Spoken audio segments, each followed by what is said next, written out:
She buried her mother-in-law alive, not with rage, not with screams, but with a torn Bible and years of silence. For years, Althea Graham lived under the same roof as the woman who called her daughter-in-law by day and whispered threats to her at night. Vera Graham didn't just hate her. She believed Althea might be her husband's own daughter, the product of an affair he took to his grave. And instead of telling her son, Vera chose vengeance. She mocked Althea's body, destroyed her confidence, turned her husband against her, and slowly dismantled her life, piece by piece. But the final blow wasn't dealt by Vera. It came the day Althea saw red, lifted an object, and finished what Vera had started all those years ago. Then she called the man she was secretly sleeping with, and together they buried the past, literally. But what they didn't bury deep enough was the truth, and it surfaced, with dirt still in Vera's lungs. In small towns, quiet women often become invisible. Althea Graham was one of them. She lived in a pale, wood-trimmed home on the edge of Melrose, Georgia, a modest southern town tucked between pine forests and county highways. To most who saw her, Althea was the perfect preacher's wife. She dressed modestly, spoke softly, and kept to herself. She baked for church picnics, taught scripture to children, and never raised her voice. Some described her as angelic. Others just said she knew how to stay in her place. But behind her quiet presence was a woman being hollowed out from the inside. For more than a decade, she shared her home not just with her husband, Reuben Graham, but with his mother, Vera, a stern, sharp-tongued widow in her mid-60s. Vera had moved in shortly after Reuben's father passed, citing grief and bad hips. She never left. Most people saw Vera as bold and dignified. In private, she was calculated and cold. Over time, neighbors stopped visiting. Althea stopped answering the door. What made the living arrangement even more suffocating was how Reuben idolized his mother. To him, Vera was the reason he became a preacher, the reason the family stayed intact, the reason God blessed their home. Althea, though his wife, was secondary in that order. According to a neighbor who lived across the street for 12 years, Althea was often seen sitting alone in the backyard, just staring into space. Sometimes in the rain, sometimes late into the night. She was never seen with a friend, and only occasionally with her child. That child, Micah, born in 1993, was one of the only lights in her world. But even motherhood wasn't safe from Vera's reach. People close to the family described Vera's subtle undermining, correcting Althea in front of the child, rewriting parenting decisions and telling others, "Althea's not right in the head. She tries, but she's not strong like us Grahams." It wasn't overt abuse, it was slow erosion. Over the years, Althea's smile thinned. Her dresses got darker. Her presence at social functions faded. One former congregant said, "There was a time you could hear her laugh from the kitchen. And then, suddenly, she stopped laughing altogether." She wasn't physically locked in that house, but she might as well have been. At church, no one questioned anything. Vera still led prayer groups, Reuben still delivered sermons, and Althea still sat in the front pew, hands folded, eyes down. What the community never saw was the psychological violence, the gaslighting, the subtle threats, the control. And what Althea never imagined was that the woman tearing her down might actually be tied to her by blood. But that revelation hadn't surfaced yet. For now, she was simply the wife of a preacher, living with a woman who hated her.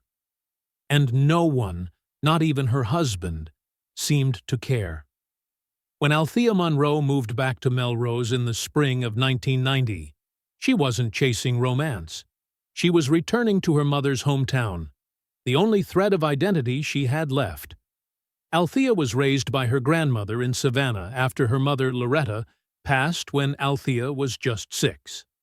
The official story was illness, but Althea never knew the full details. Her grandmother spoke little of her daughter's past, only that she left Melrose under complicated circumstances, gave birth to Althea shortly after, and never named the father.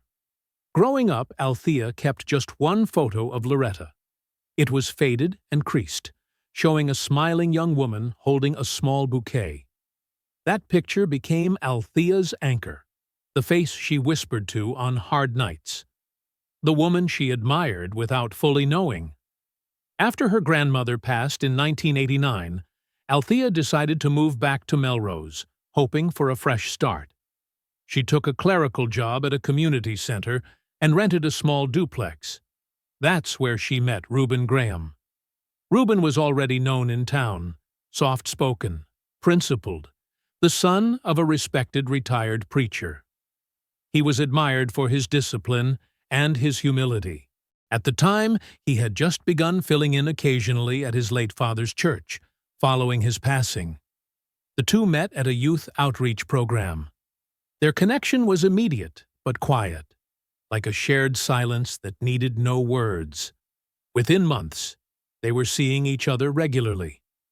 Reuben was drawn to her gentleness. Althea was drawn to his calm. They married the following year. Reuben's mother, Vera Graham, was reportedly delighted when she first met Althea.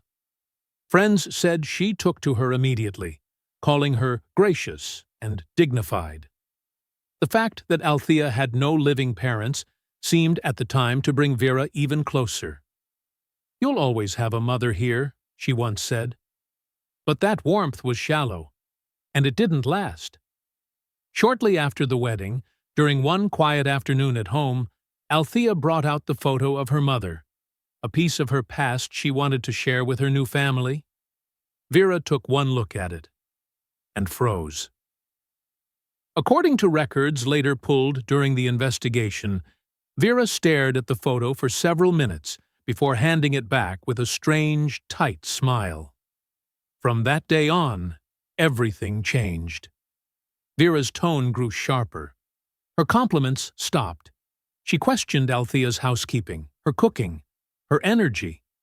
And subtly, she began planting seeds in Reuben's mind, that his wife was not adjusting well. What no one else knew, not Reuben, not Althea, not even Vera's closest friends, was what that photo triggered. The moment Vera Graham saw the photograph, something inside her shifted.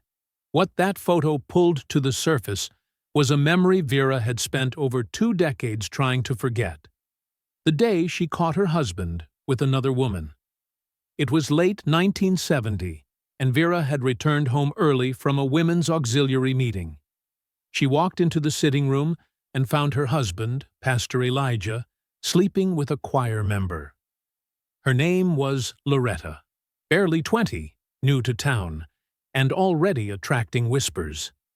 That night, she confronted Elijah and asked that the lady leave town before she exposes them. Not long after, Loretta moved to Savannah. A few months later, Vera heard a rumor. Loretta had given birth to a baby girl. No father listed. Elijah never acknowledged any of it. Vera never pressed further, but in her mind, she had no doubt. And now, in 1991, that same girl might have walked back into her life as her son's wife. Vera didn't request a DNA test. She didn't go to authorities. She didn't even tell her son. Instead, she turned to the only person she ever trusted with her anger, Hannah Nichols, her best friend, and a longtime elder in the church. According to testimony later gathered during the investigation, Vera invited Hannah over one evening and poured them both tea. She was quiet at first, then pulled out a piece of paper. A note, scribbled in anxious handwriting. She slid it across the table and said, "I think my son's wife is his sister." Hannah thought it was a joke, until Vera pulled out the photo, then told her the whole story. The two women sat in silence. Hannah urged her to come forward. Vera refused. "It's too late now. If I speak, I destroy my son. I destroy the church. I destroy everything we've worked for. No. I'll fix it another way." What followed wasn't physical violence. Not yet. But from that night on, Vera made Althea's life hell. Althea, already sensitive to rejection, began to question herself, her cooking, her fitness, her memory. The abuse was never loud enough for neighbors to notice, but consistent enough to break a person over time. One former friend described Althea during this time as haunted, a woman who seemed to shrink more every year. The only one who noticed was Desmond Yates, the church's groundskeeper and unofficial handyman. He had worked around the Graham home for years, quietly observing. Althea and Desmond rarely spoke, but when they did, it was different. Honest, unfiltered. He wasn't family, he wasn't church. So he was the only one she could finally say it to. "I think she's trying to erase me." Desmond didn't know what Vera knew. He didn't know about the photo, the affair, the buried suspicion, but he knew pain when he saw it. And in Althea's eyes, it was growing by the day. At home, Vera took control of nearly everything: meals, laundry, parenting advice, finances. Despite being retired, she insisted on managing the household books. She frequently corrected Althea in front of visitors. Those close to the family said Vera would cut off conversations at dinners, finish Althea's sentences with sarcasm, and regularly refer to her as the help in private. When Althea began gaining weight due to stress and medications, Vera joked about it within earshot. "A woman's not supposed to grow into the couch." At church, Vera continued to shine, helping organize fundraisers, sitting on church boards, leading prayer meetings.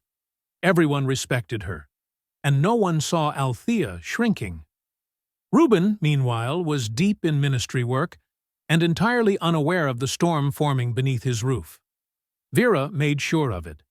When Althea tried to talk to him, voicing that she felt mistreated, isolated, he brushed it off as adjustment struggles. He told her to be patient, to honor his mother's wisdom.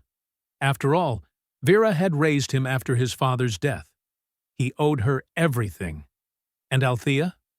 She owed Vera silence. Privately, she kept notes. But Althea's breaking point came when she found a letter.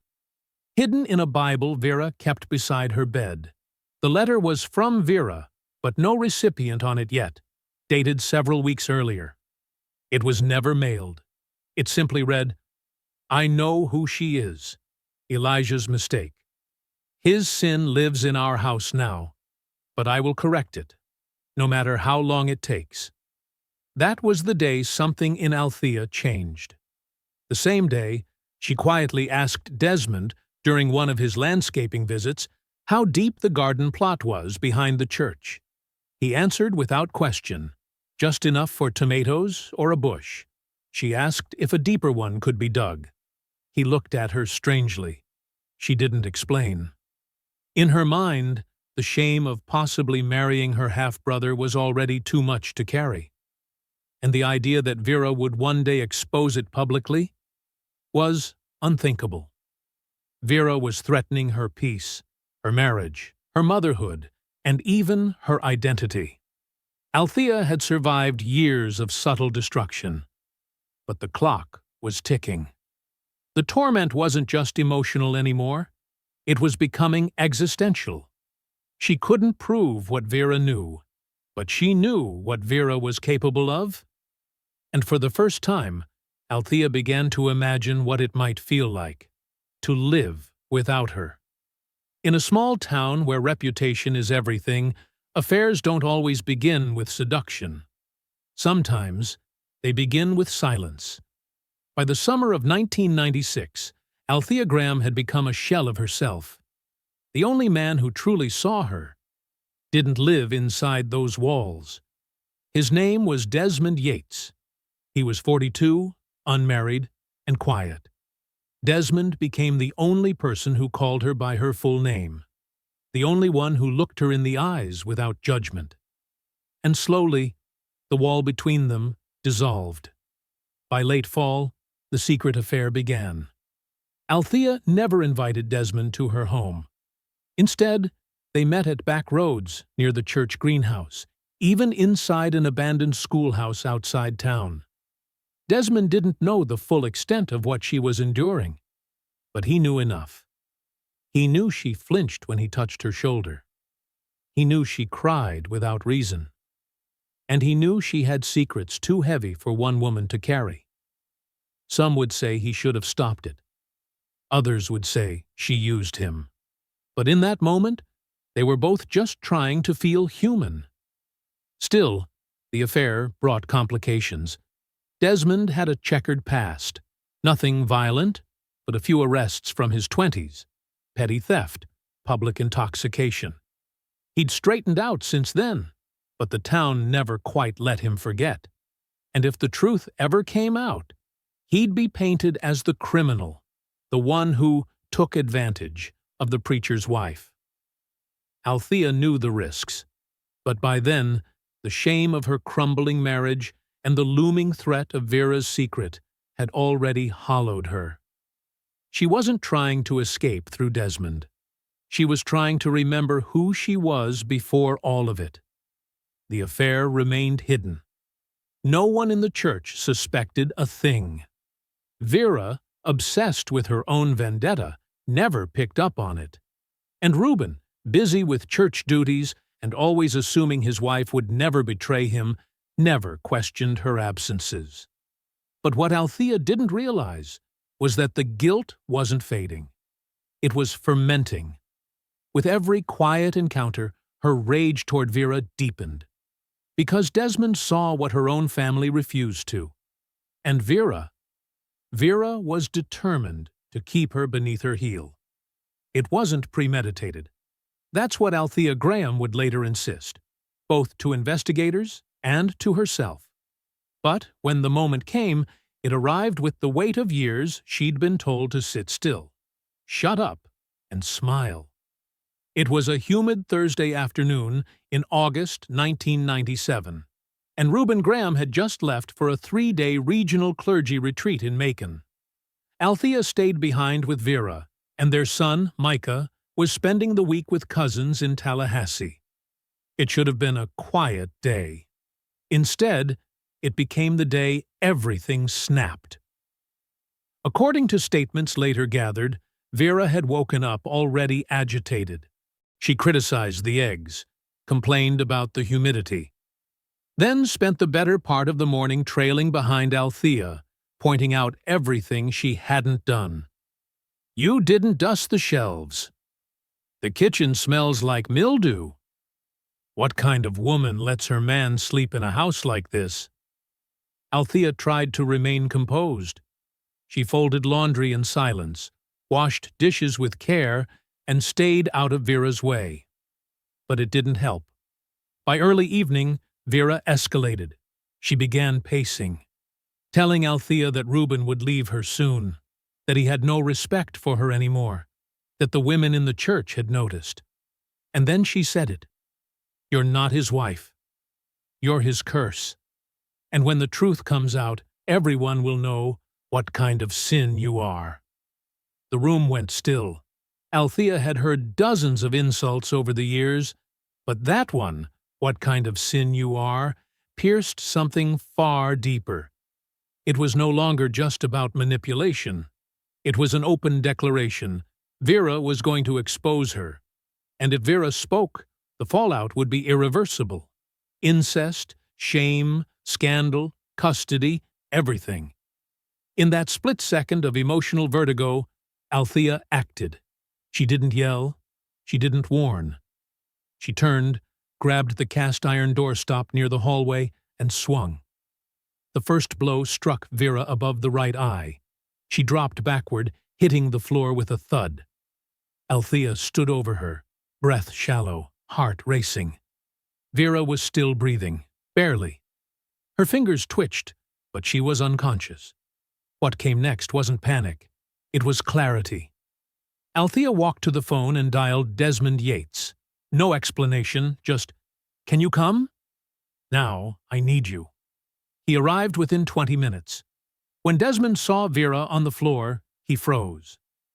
"Did you—" Althea nodded. "She's not dead." What followed was a flurry of instinct, adrenaline, and desperation.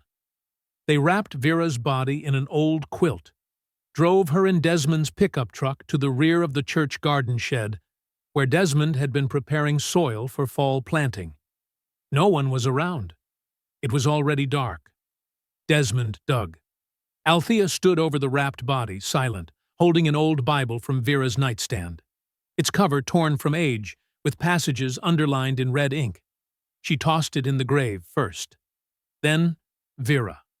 Then dirt. It took less than 15 minutes. Desmond didn't ask why the Bible, but Althea would later say it was symbolic.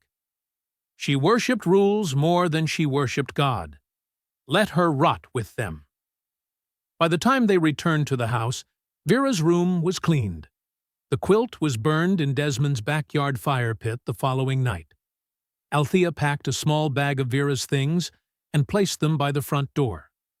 When Reuben came home, she told him, "Mama went to visit Hannah for a few days.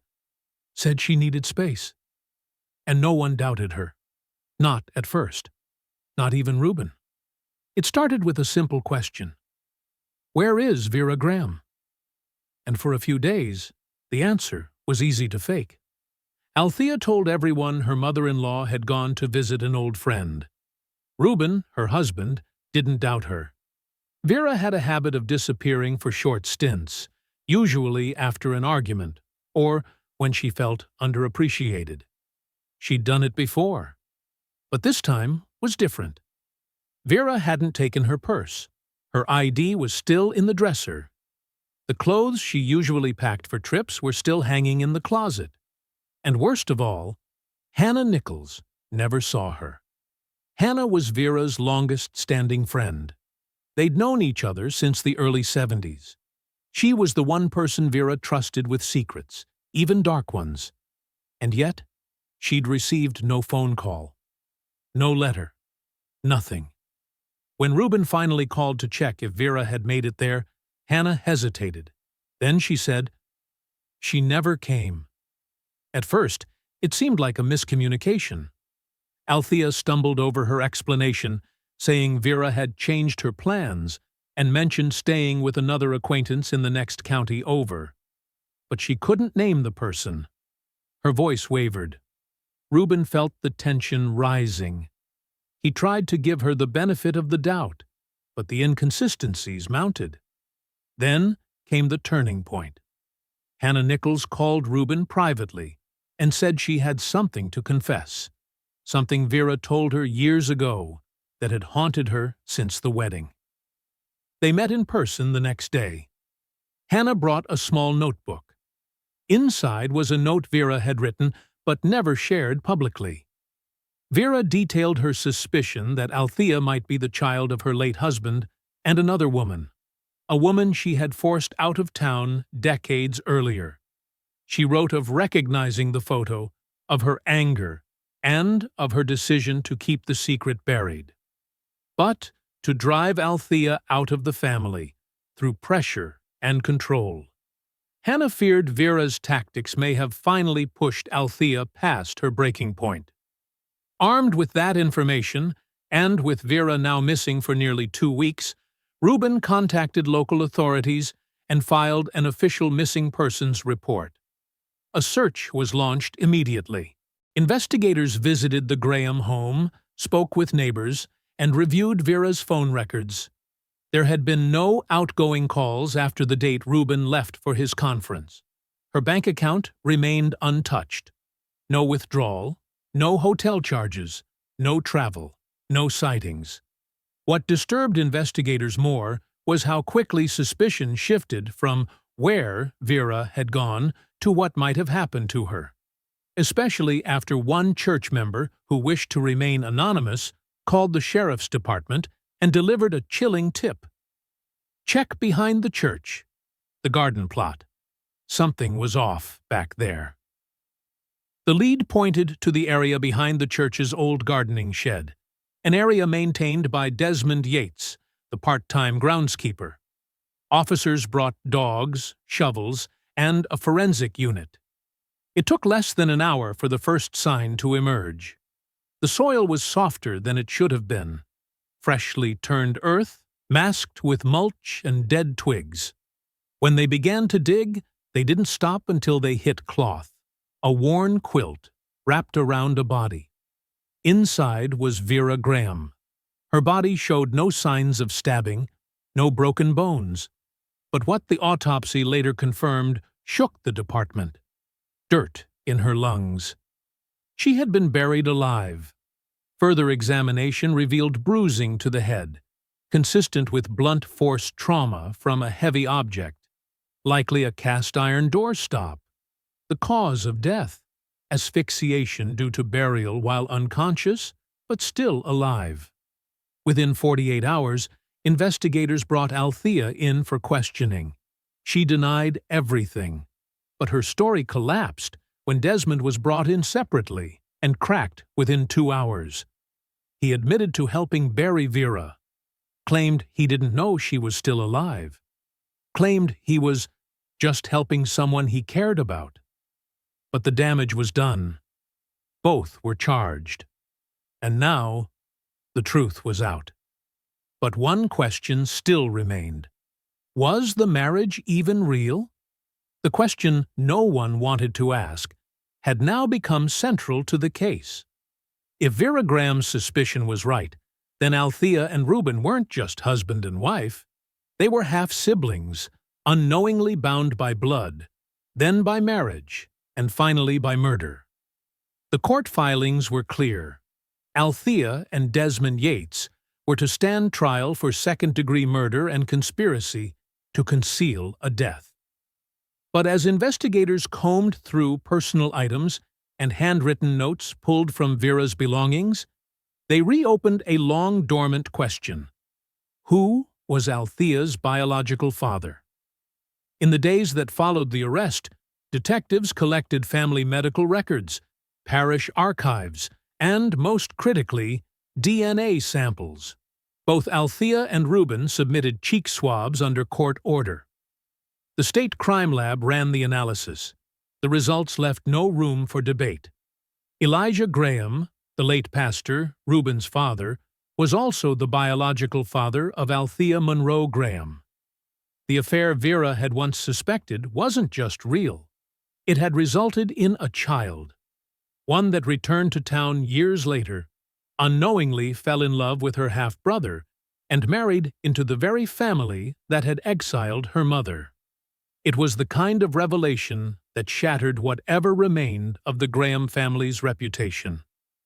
Reuben reportedly broke down in tears upon receiving the confirmation. He refused visitors. He resigned from all church duties. And in an interview later provided to investigators, he said, "I didn't just lose my mother. I lost my wife, and everything I believed about my life." Public response was stunned but muted. The case had already drawn whispers for the nature of the crime. Now, with incest confirmed by the state, it reached a level of taboo no one wanted to speak about openly, but the courtroom would say it all. During pretrial hearings, prosecutors laid out the chain of events: Vera's long-held suspicion, her psychological campaign against Althea, and the final act of violence that left her gasping for air beneath dirt and mulch. Desmond's cooperation was acknowledged, but the state still pressed charges for his role in covering up the crime. The prosecution's case leaned heavily on Vera's notes and Hannah Nichols's confession, both of which outlined Vera's awareness of Althea's identity and her efforts to force her out of the family without ever telling Reuben the truth. The defense offered a picture of a woman pushed to the edge. They argued Althea had been driven to psychological collapse after years of emotional abuse, isolation, and manipulation. They presented medical records showing treatment for anxiety, depression, and chronic insomnia. But they never denied the act itself. Althea never took the stand. Neither did Desmond. Their attorneys believed the evidence, already overwhelming, didn't need their voices to complicate the defense. After 8 days of testimony, the jury deliberated for just under 6 hours. Althea Graham was found guilty of second-degree murder. She was sentenced to 25 years in prison, without the possibility of parole. Desmond Yates received 12 years for accessory, after the fact and unlawful disposal of a human body. In her final statement before sentencing, Althea told the court, "I married a man I loved. I had a child with him, and I never knew what connected us in blood until it was already too late. But Vera, she knew, and she never once tried to save us. She just waited to watch me break." Her son, Micah, was placed in the care of Child Protective Services. Reuben voluntarily terminated his parental rights after refusing to participate in any custody hearing. The state later confirmed that Micah was also Elijah's grandchild and great-grandchild, a fact sealed in official records. And just like that, the Graham legacy was over. One lie, one photo, one burial, and the blood that tied it all together. In the end, there were no appeals, no campaigns for mercy, no letters demanding justice be undone. The town of Melrose, Georgia, moved on the way small towns often do, quietly, without parades, without monuments. The Graham name was no longer spoken with reverence. It was spoken in past tense. After her conviction, Althea Graham was transferred to a state correctional facility just outside Augusta. Her prison records later revealed she kept to herself. She declined counseling. She received no visitors, not even her husband. Reuben Graham, once regarded as a pillar of small-town morality, vanished from public life. He resigned from all ministerial duties just weeks after his wife's sentencing. His resignation letter was brief, typed in a single paragraph, and mailed to the church board anonymously. "I am no longer fit to lead. May truth find better men." He was last seen in early 1998, leaving a diner outside of Savannah alone, carrying a duffel bag and wearing sunglasses in the rain. No confirmed sightings followed. No missing persons report was filed. The only remaining member of the family was their son, Micah. He was eventually adopted by a family in Macon under a sealed identity. His name was changed. Records were restricted. No contact permitted with either parent. And so, the child born of a sibling marriage, a child raised unknowingly in the shadow of generational sin, was given the chance to start over. Away from the town. Away from the story. Over time, even Desmond Yates faded into memory. He served 6 years of his 12-year sentence and was released for good behavior. He settled in another state and never returned. There was no hero, no villain, just victims. The kind you don't see until it's too late.